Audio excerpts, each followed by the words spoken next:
გოჩა საითიძეა ჩვენთან. მან კიდევ უფრო უკეთ იცის ისტორიული პარალელები და ისტორიული კანონზომიერების ასე ვთქვათ შემთხვევები, როცა მაშინ ეწევა ეს სამართალი ეპოქას, როცა ყველაზე ნაკლებად ელიან რევოლუციის თარიღის დანიშვნა არ დანიშვნასთან დაკავშირებით შეგვიძლია მივაბად წინასწარ ამის გამოცნობა ძნელია, მაგრამ ავტორიტარები მარცხდებიან ხოლმე. ორი ფრაზა დღევანდელი პაპუაშვილის გამონათქვამებიდან არ ვიცი რამდენად აცნობიერებენ ევროკავშირის დედაქალაქში რომ მშვიდობის პროექტი სულ უფრო მეტად ემსგავსება ომის პროექტს, ამაზე თავად ევროკავშირის ლიდერმა უნდა იმსჯელონ, თუმცა ფაქტი ერთია, თბილისის ქუჩის ომების უკან ბრიუსელი დგას. ეს არის მისი ფორმულირება. წინა დღეს ვნახეთ გებელსის ხსენება კობახიძის მხრიდან და ნული თანადგრძნობა მოქალაქეებს.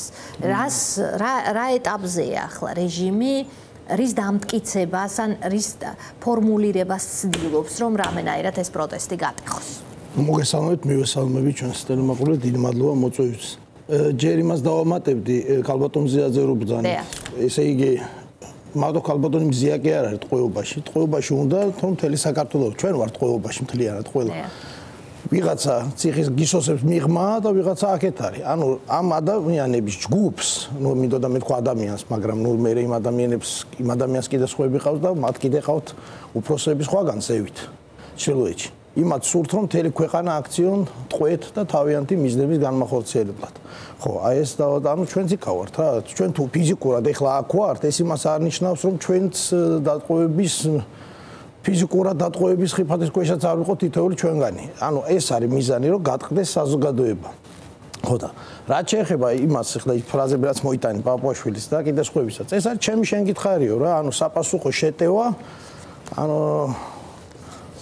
გადასვლა აქეთ შეტევაზე იერიშზე, ახლა დემოკრატიას არასდროს ჩემგან აგეცა აქ ისტორიკოსები შეიძლება თქვენ, მაგრამ ისტორია კარგად ვიცი რომ კარგად იცით თქვენ და ჩვენ მქონია და მე ვიცი რომ კარგი, იმიტომ მე ყველასთან მქონია კომუნიკაცია და ვიცი რომ თქვენ ისტორია იცით და შესაბამისად ბევრჯერ ყოფილა ესე ჩემ მათ შორის დემოკრატიულ საზოგადოებაში არ შეიძლება რომ დემოკრატიას როცა ხიფათს უქმნის ვიღაცა რომ ის ხმას არ ამოიღებს, ეგრე არ ხდება, რა თქმა უნდა. იგივე ათენურ დემოკრატიას ავიღოთ, პირველი დემოკრატია რომელიც იყო მსოფლიოში, ხო, ათენურ დემოკრატია. ხო, ათენურ დემოკრატია, როცა მას შეეხებოდნენ, ხმას არ იღებდა და იყო გასუსული და რათა მე ვიღაცას არ ეთქვა რომ შენ რატო ჩაგრავ ადამიანს და ადამიანის უფლებებს რატომ არ ყვევ, ხო?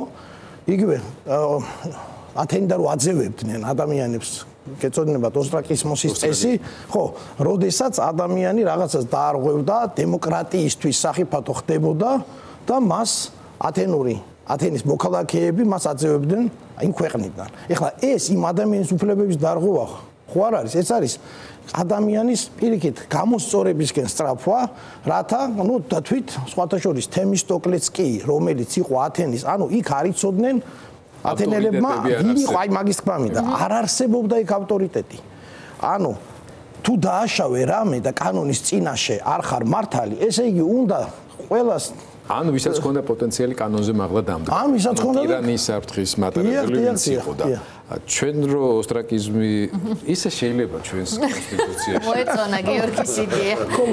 მაშინ რამდენიმე ძალიან სერიოზული პოლიტიკური კრიზისის პრევენცია ან განმუხტვა.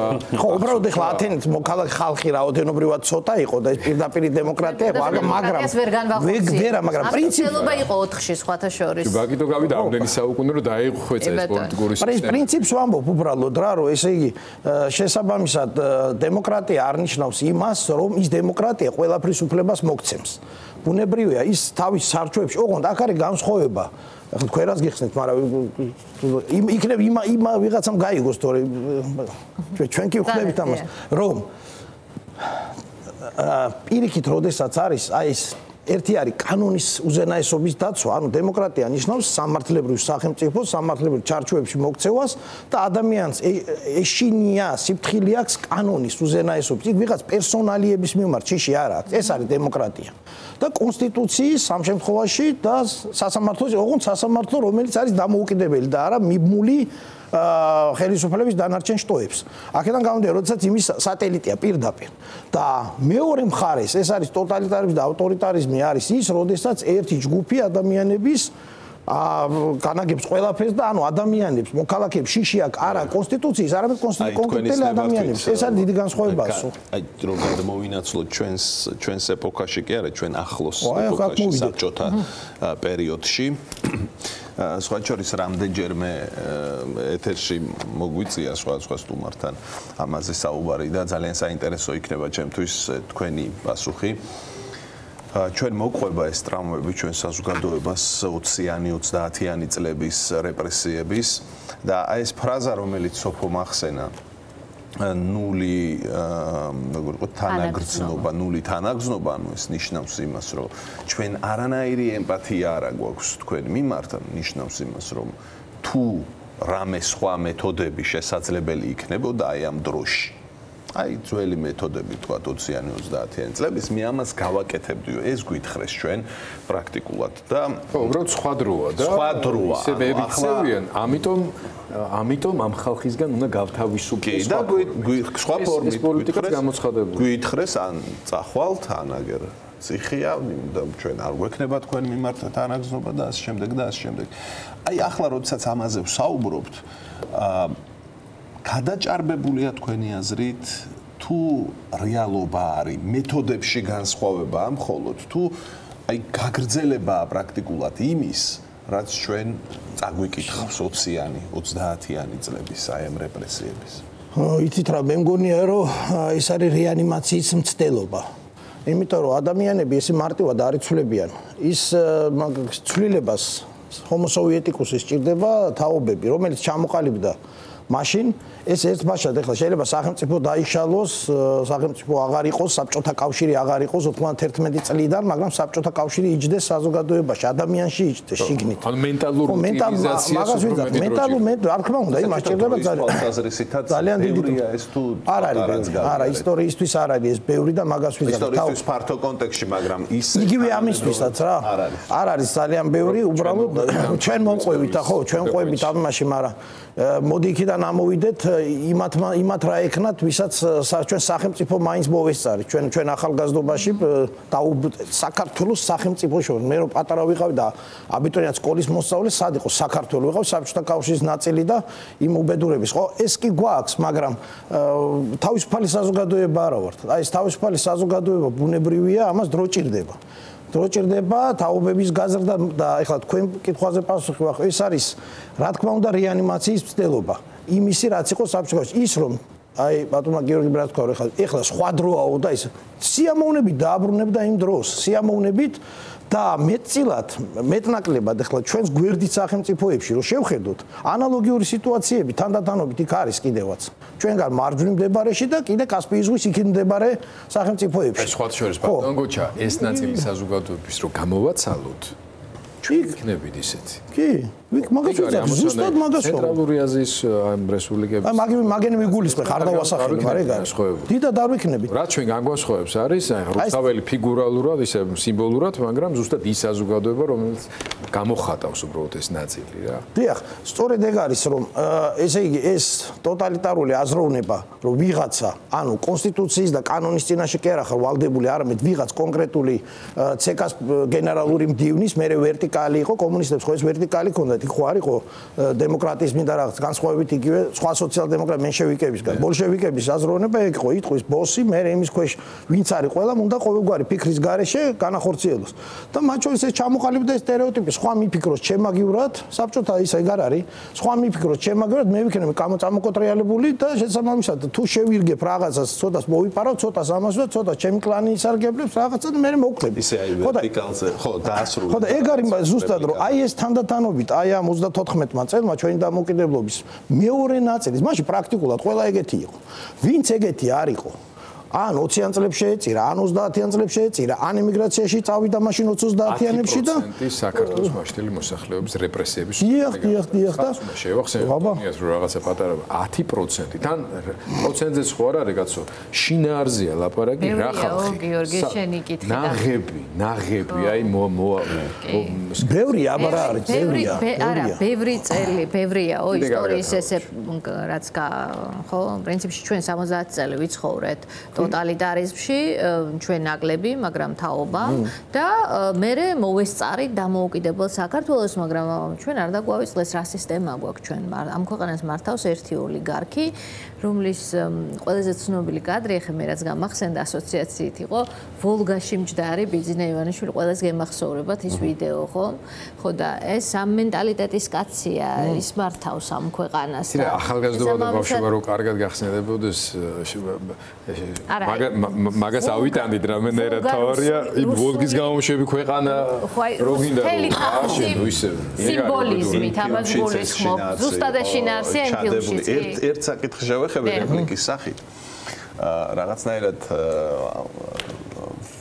Facebook-ია და Facebook-ი ფოტოში ნარს მოიცავს და აი როდესაც ასე ვთქვათ ერთი ეს ეგრეთ წოდებული ლიდერი ჩამოვარდება და ეცემა მერე რა ხდება ხოლმე აი 20-იანი 30-იანი წლების ფოტოსურათები ყველას გვახსოვს შავად აზავდნენ ხოლმე სახეებს მაშინ არ იყო ასეთი დიდი შესაძლებლობები ასე ვთქვათ ტექნოლოგიური ახლა რა ხდება მეც მე მოგიყვებით ახლა Facebook-იდან შლიან ფოტოებს ან OnlyMe-ზე გადაყავთ რა თუ დაბრუნდა მერე რა იყოს კიდევ აი ესეც ხო როგორი ის არის რა ახლა აი ღარიბაშვილი აღარ არის მანამდე გახარია როცა იყო პრემიერ-მინისტრი ესენი იცვლება და ფოტოების რაოდენობა იცვლება ღარიბაშვილს არ დააბრუნებდი ერთხელაც ბიზნეს რო ის ფოტოებია როგორ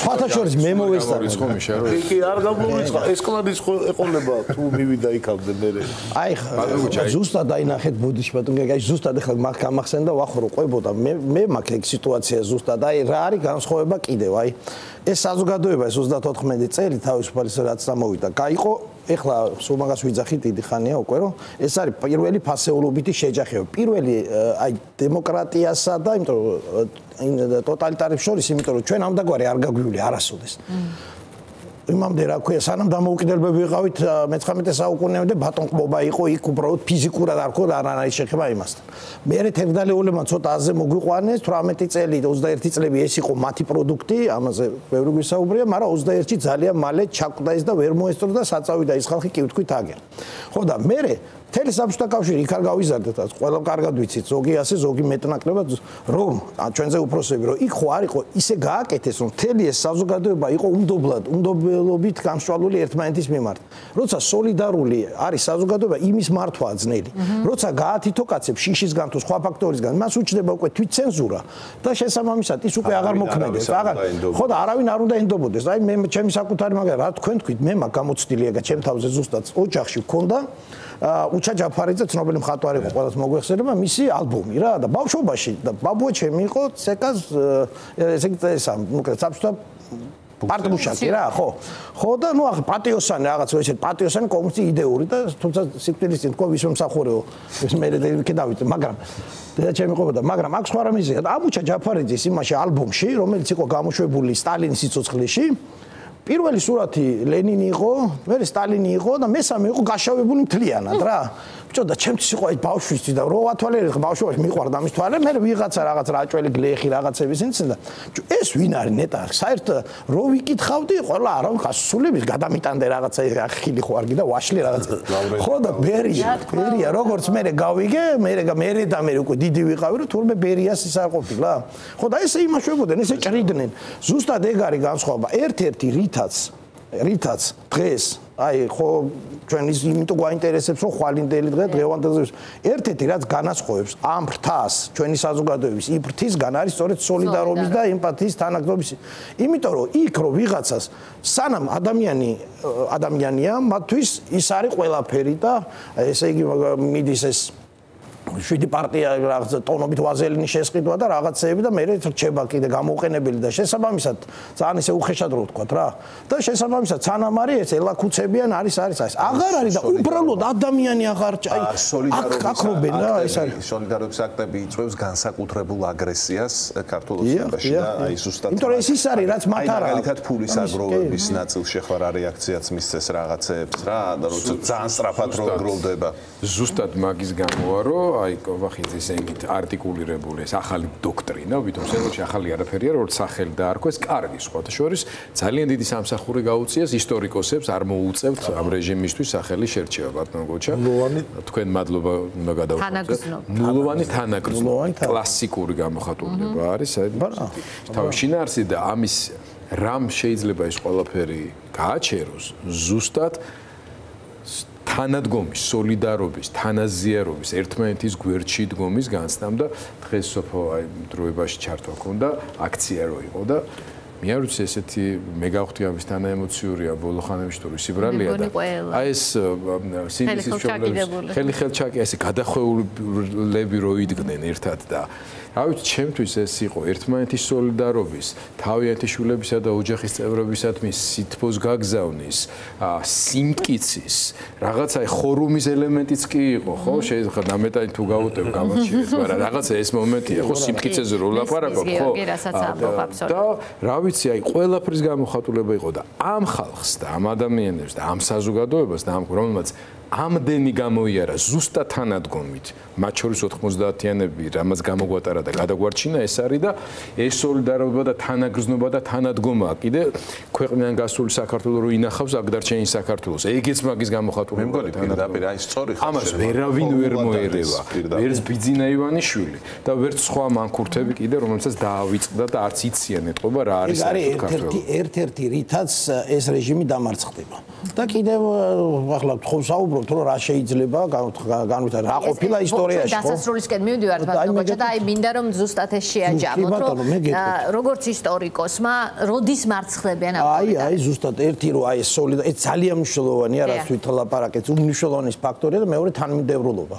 აი კლდე წვეთებით ინგრევა ყველა წარმატებული პროექტი ამდაგვარი რაც კი ყოფილა ახლა საქართველოს ვერ იქნებოდა იმიტომ რომ ჩვენ პირველად უნიკალურ სიტუაციაში ვართ იმიტომ რომ ამდაგვარი რამ ჯერ აქ არ მომხდარა პირველად არის ფასეულობითი შეჯახება მაგრამ სადაც კი ყოფილა ძველი ათენიდან დაწყებული შემდეგ პერიოდში დამთავრებული ყველაზე მნიშვნელოვანი არის გზების ესე იგი სტრატეგიული გზის არჩევა და მისი მიყოლა თანმიმდევრულად ანუ ის როცა ანუ შენი თამაშის წესებით უნდა ათამაშო ის და იმისაზე არ უნდა წამოეგო აი არ უნდა მიაწყდე რაღაც აი იმაში ხაფანში გახოვული თაგვებს და ხობეს არ უნდა მიაწყდე თუნდაც ხო ანუ თანმიმდევრულობა და ზუსტად მიზნის დასახვა და იმ მიზნის მიყოლა. ხედავთ ამ სტრატეგიას. ოკეი, ხედავ იმ კუთხით რომ ჩვენ უნდა დავინახოთ, ჩვენ უნდა კარგად დავივიქციოთ აქეთ. რომელიც შენი გადახერხილია, მხოლოდ ხო და ანუ რეალურად ჩვენ ამოცანა რა გვაქვს? ამოცანა გვაქვს რომ სინდისის პატიმრებს და უკვე პოლიტპარტია რაც მეც დაიჭერე ხა იმას ყვარყვარესავით არის, ახლა კარები იკეტება, ხო ახლა კურიოზული სიტუაცია, სადღაც უბრალოდ ვეღარც დაატევს, ხო? რეალურად მიზანი არის მათი გათავისუფლება კლავინდებურად და არჩევნების ჩატარება ოღონდ თქმა უნდა ძალიან დიდი საერთაშორისო დამკვირვებლით. ახლა მათ შეიძლება ამაზე ეცინებოდეთ, მაგრამ მოუწევთ. თავარია რომ ეს მიზანი, რომელიც ჩვენ თავიდანვე დავისახოთ, ეს არ დაგვავიწყდეს. იმიტომ რომ მათი მიზანი სწორედ ეს არის, რომ გაგვათითო კაცონ ეს მიზანი, თავარი მიზანი დავივიწყოთ, ხან იმას მივაწყდეთ, ეხლა თქვენ გისმენდით და ზუსტად იგივეს ვფიქრობ მეც, რომ ეს მთელი ამბები, ეს საჩვენებელი დაჭერები რაღაცები პოსტით დავწერე, ეს არის გამოწვეული ბაჩაშვილის ამბის გადასაფარად, ჩემი აზრით. საერთოდ ყველაფერი, იმიტომ რომ იქ არის, ის ურტყავს მას პირადად, ისეთი რაღაცეები არის. და დანარჩენი ეხლა მოხუცი ასაკოვანი ექიმის ხვები, ეს არის, რომ ხალხმა ამაზე იფიქროს და იმაზე მთავარზე არ იფიქროს, ის სადაც რის გამოც შეიძლება მერე ჰააგაში გასამართლდეს. ხო და აქედან გამომდინარე, ჩვენ ეს არასდროს არ უნდა დაგვავიწყდეს და ყველა წარმატებული შემთხვევა იყო ესე, როცა თანმიმდევრულად, მოკლედ განდისავით, უნდა მიყვე, დაისახო გეგმა და გაყვე აი ამ გეგმას. და ის არ ბენინო აქეთ იქით და შენ არ უნდა ირბინო. აი ეს არის წარმატების საწინდარი და ამას მოაქვს ყოველთვის. და ამაზე ის მე გაგიჟდება, ისეთ მეორე მხარეც ოცხო ნერვები აქვს, იმას უნდა რომ 4-ში სასწრაფოდ მოთავებულიყო ყველაფერი. იმას უნდა რომ მთელი რუსთაველის პროცესი მიბმოდა იმას ეს იყო იაფასიანი პროვოკაცია, რომელზედაც ნუ ეხლა ეს სოლიდური ხალხი წამოაგეს სამწუხაროდ, მაგრამ მოხდა ეს ფაქტი. რას ვიზავთ, მაგრამ ამის გამო ამ დეტალებს ჩვენ არ ვიცით და როგორ იქნება, მათ მადლობა, მაგრამ ჩვენ უნდა განვაგრძოთ თანმიმდევრული ბრძოლა. ესე იგი, დავასრულებ იმით, რომ სოლიდარობა ერთი, თანმიმდევრულობა და ამ გეგმას მიყოლა ბოლომდე. საზოგადოება და არ უნდა შევშინდეთ რაც თავარი, მათ ეშინოდეთ. აი, ამოსავალი წერტილი ეგა, რატო უნდა გვეშინოდეს ჩვენ მათი? მათ ეშინოდეს ჩვენი საზოგადოება და საზოგადოების რისხვის. ჩვენ რატო უნდა გვეშინოდეს? თუნდაც ციხეში წავიდეთ თუ თუნდაც რაც იქნება. აი ესა პირიქით, ჩვენ გქონდეს მათ მიმართ შეტევისისა და აი ეს იქნება გამარჯვების საწინდარი. ასე მომხდარა ყველგან და ასე იქნება აქაც დარწმუნებული ვარ. მადლობა გოჩა საიტის დიდი მადლობა.